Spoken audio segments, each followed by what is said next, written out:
అందరూ నమస్కారం అండి. Lotus defence academy Nandyal. మా ఛానల్ మీరు ఫస్ట్ టైం చూస్తున్నట్లయితే మా ఛానల్ సబ్స్క్రైబ్ చేసుకోండి, ఫాలో చేయండి, తోటి విద్యార్థులకు షేర్ చేయాలని ఆశిస్తున్నాను. ఇప్పుడు 2020 సంవత్సరంలో ఎవరైతే గుంటూరు ఏఆర్ఓ సంబంధించి ఎగ్జామ్ క్వాలిఫై అయిన విద్యార్థులందరికీ ఇప్పుడు గుంటూరులో నాగార్జున యూనివర్సిటీలో ఈ నెల 17వ తారీఖు నుండి ఈవెంట్స్ అనేది జరుగుతున్నవి. ఎవరైతే ఈవెంట్స్కి వెళ్తున్న విద్యార్థులందరూ కొన్ని డాక్యుమెంట్లు అయితే తప్పనిసరిగా తీసుకెళ్లాల్సి ఉంటుంది. ఇవి కూడా ఒరిజినల్ డాక్యుమెంట్ తీసుకెళ్లాల్సి ఉంటుంది. మీకు ఫస్ట్ వచ్చేసి అడ్మిట్ కార్డు ఉంటుంది. ఈ అడ్మిట్ కార్డు గుడ్ క్వాలిటీ అంటే మంచి ప్రింట్ A4 షీట్లో మనకు మంచి వైట్ పేపర్ మీద తీసుకెళ్లాల్సి ఉంటుంది. సెకండ్ వన్ వచ్చేసి ఎవరైతే 18 సంవత్సరాల లోపు విద్యార్థులందరూ ఫాదర్ లేదా మదర్ నుండి సమ్మతి ధృవీకరణ పత్రం అనేది తప్పనిసరిగా తీసుకెళ్లాల్సి ఉంటుంది.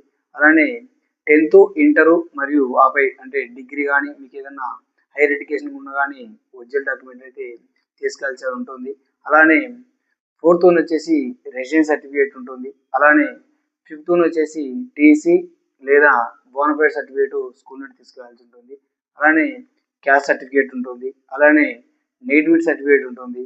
అలానే ఆధార్ కార్డు లేదా పాన్ కార్డు రెండు తప్పనిసరి తీసుకెళ్లాల్సి ఉంటుంది.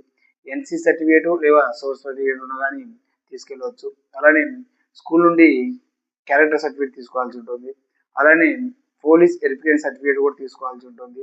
అన్మ్యారీడ్ సర్టిఫికేట్, అలానే మనకు నోటిఫికేషన్లో వచ్చినటువంటి అఫిడవిట్ ఫాము మనము ఫిల్ చేసుకొని తీసుకెళ్లాల్సి ఉంటుంది. అలానే మనం రీసెంట్గా 20 కాపీస్ అనేది ఫొటోస్ తీసుకెళ్లాల్సి ఉంటుంది. రీసెంట్గా తీసుకున్నవి అవి కళ్ళజోడు పెట్టుకొని కానీ లేదంటే టీషర్ట్లు లేదంటే క్యాప్స్ తలపైన ఇలాంటివన్నీ యాక్సెప్ట్ చేయరు. మనం నీట్గా ఒక 20 ఫొటోస్ అనేది తీసుకెళ్లాల్సి ఉంటుంది. అయితే దీనికి సైజ్ అనేది 5x4 సెంటీమీటర్లు మనకు ఈ ఫొటోస్ ఉండాల్సి ఉంటుంది. ఇవన్నీ తీసుకొని మీరు ఈ నెల 17వ తారీఖు నుండి ఈవెంట్స్ అనేవి స్టార్ట్ అయినాయి. వెళ్ళవలసిన విద్యార్థులందరూ ఈ డాక్యుమెంట్లను కంపల్సరీ తీసుకొని వెళ్ళండి. ఓకేనా? ఆల్ ది బెస్ట్ అన్న. జై హింద్, జై భారత్. Okay, thank you.